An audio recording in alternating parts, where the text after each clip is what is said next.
Hello guys, Supitina TV, it's here. Ayan, meron tayong another video guys.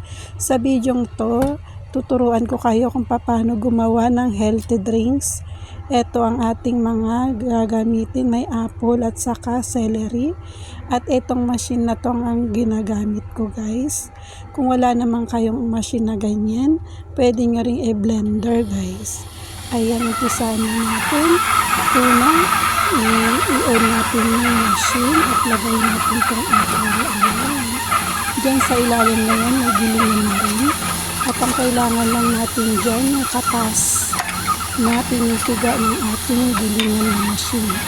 Ayan, yan lang po ang kailangan natin para magkaroon tayo ng healthy na drink.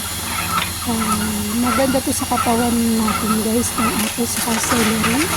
Makapagpapababa ng dugo ang celery at nakakalinis ng ating apple. At ang apple naman, hindi naman ginit sa atin na marami siyang benepisyo sa ating katawan.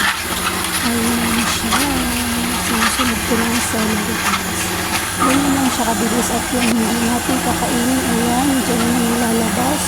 Yan yung mga sapal ng ating prutas at saka vegetable na nilalagay. Ito lang talaga yung kailangan natin. Yung lumalabas na katas na yan, yung magiging juice na kailangan natin napakadali lang yung gawin pag meron tayong machine na ganito. Pag wala naman, madali lang din kung meron tayong blender. At kung wala naman kayong blender ay ang magandang solution lang dyan, kainin nyo na lang. O diba? Pero advice ko na maganda yung ganito para hindi natin makain yung pinakasapal niya, kasi minsan sa mga iba ayaw talagang kumain ng prutas saka gulay dahil maano siyang kainin, parang naproseso. Yung iba talaga hindi mahilig. Kaya kung meron kayong ganito, isang inuman nyo lang, lagok na kaagad. O yan na, marami tayong nagawa guys. Ayan, ngayon ilalagay na natin siya sa ating lagayan. Pwede natin itong inumin ng hanggang 3 araw. Kung talagang maano naman kayo, pwede lang din 1 araw. Pero ako, inaano ko yan ng mga 3 araw para sa akin yan.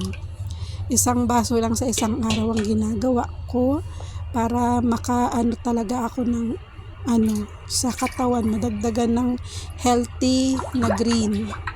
Ayan, pwede nyo rin siyang lagyan ng ice kung gusto nyo. Napakasarap niyan, napaka-refreshing at ang ganda sa katawan. Lagi kong ginagawa yan ng 1 beses sa 1 linggo, gumagawa ako niyan. Tapos mga 3 araw, 4 na araw, depende sa dami. Yun lang guys. Ayan, kung nakikita nyo, try nyo rin sa bahay nyo kung meron kayong mga ganyang gulay at prutas. Pwede rin na carrots at kung anong gusto nyong gulay. Salamat! Bye-bye!